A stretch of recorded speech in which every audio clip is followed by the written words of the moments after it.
With that down, Chris, what is our third main topic today? We're now hearing from Abner Millán. I just read that according to Richard Rushfield from The Ankler, if Spiderman, doesn't cross the $1 billion mark, Sony could get out of co-producing another Spider-Man film with Marvel Studios. I think, and I'm pretty sure you do too, that Spider-Man will make more than $1 billion. But if not, do you think this will actually happen? Why would Sony do something like that? Do you see Sony backing out of a Spider-Man deal if they had the opportunity to do so? Well, yeah, so there's a couple of things at play here, right? The first of all is this story. Wait, what's this story going around that Sony can get out of the Marvel deal if it doesn't do $1 billion? This is the specifics of this situation right now. This comes to us from our friends over at Slash Film.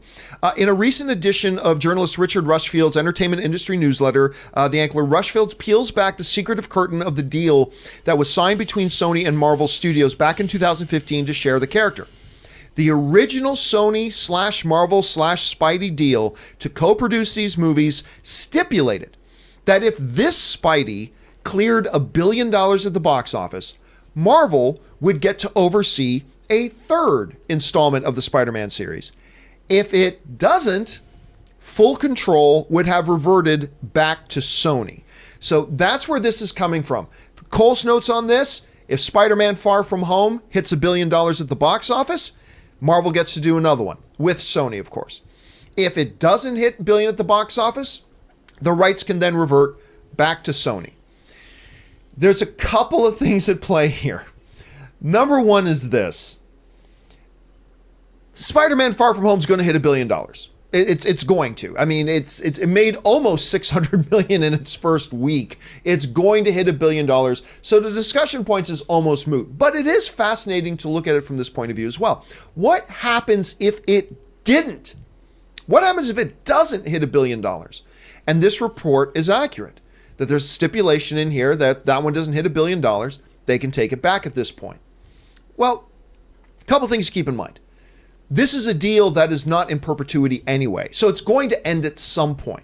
And it's going to end with Sony taking Spider-Man back entirely, or it's going to end with Sony and Marvel re-upping and doing a new deal. But either way, the existing deal will end at some point. Whether it ends as a result after this film or after one more, Sony and Marvel either have to walk away or they have to re-up a new deal. So it's kind of whatever at that point. The question is, would Sony... Let's say, for argument's sake here, Rob, that Spider-Man Far From Home hits $991 million, becomes $9 million short of $1 billion. At that point, giving Sony the option to end any third film with Marvel at that point and just take him back at this point. Would Sony take him back? And I think the answer to that is no. They won't. And I'll give you one word as to why they won't. Venom. You know, a lot of people, we talked about this before, but a lot of misguided, well-intentioned, but completely misguided people when Venom was coming out going, we need to boycott Venom to make sure Sony doesn't take Spider-Man back. And I'm like, idiots!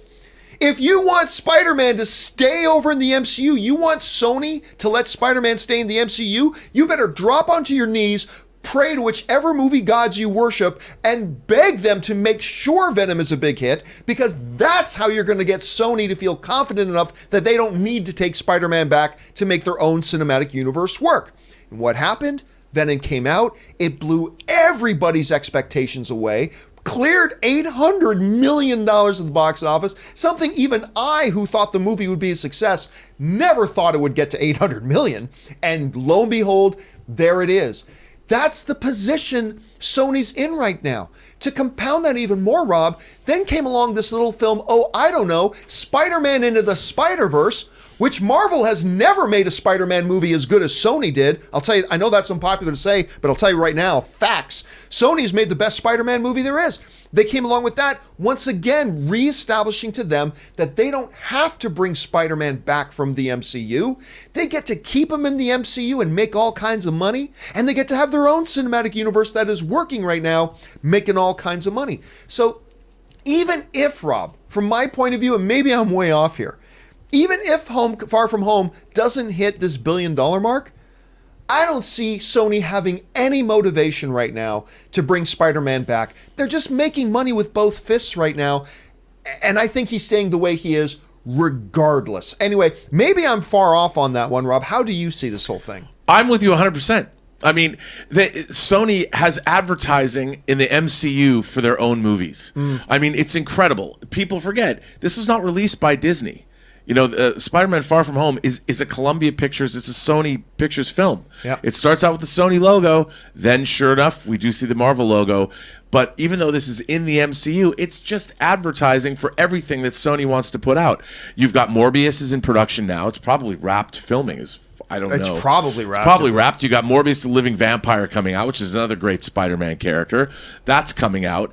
And you've got this movie. People, it's all one universe. Remember, not everyone is a movie geek or pundit like we are.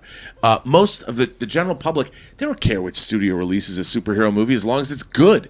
You know, when people go out and see, when my mom's like, I don't know, should I take my grandkids to see Spider-Man? I'm like, yes, Mom. My mom doesn't sit there and go, well, I don't know, Rob. I mean, how is that going to affect the Sony Marvel deal? I mean, I don't understand. Nobody cares. They're going to see a Spider-Man movie. And you know what? Venom, Morbius, whomever, it doesn't matter. It matters to the studios, but it's good for everybody. And there is no way that Sony, they're going to be like, keep making these movies because we want to see Spider-Man interacting with Nick Fury. We want to see Spider-Man interacting with the Avengers because we can go say to our own shareholders, hey, you know what? Spider-Man was just in Endgame and that made $2.5 billion. And then he was in our movie that made $1 billion. Wow. So Endgame was advertising our own product that came out months later.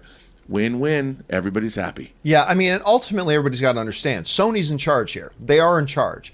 And I just don't see, I think everything is happening exactly the way they want it to happen. They wanted this to be a success. They wanted all this kind of stuff.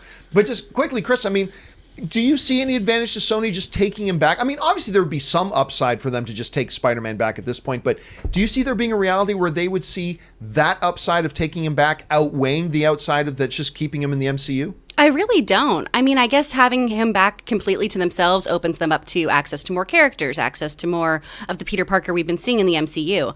But he has... Peter Parker, sorry, I should use names instead of pronouns. Peter Parker and all the other various Spider-Men have wonderful other rogues gallery characters that Sony has been really capitalizing on. I don't think that they need to have complete ownership over something to be successful. Like you guys were saying, they're making money on both sides right now. Why would you want to make less money? Why would you want to work harder? They're working smart right now. Morbius, I'm very excited to see what they're going to do with that. If we are going to see tie-ins to the other movies, the Venom movies, the Agent Venom comics, there's so much more material that they have to work with. So they're going to be able to do their own stuff for a while, and they're just going to keep having that money trickle in from whatever Marvel's doing. And don't forget, there's whispers of them doing Kraven as well. Sony might be doing a Kraven movie, which I'd be so down for. Question here is, guys, what do you think about this? Let's say hypothetically, for whatever reason, Spider-Man Far From Home doesn't get to that $1 billion mark. Do you think there's any way that Sony would actually take them back? And here's another question for you. This will be today's question of the day. The question of the day today for you guys is this.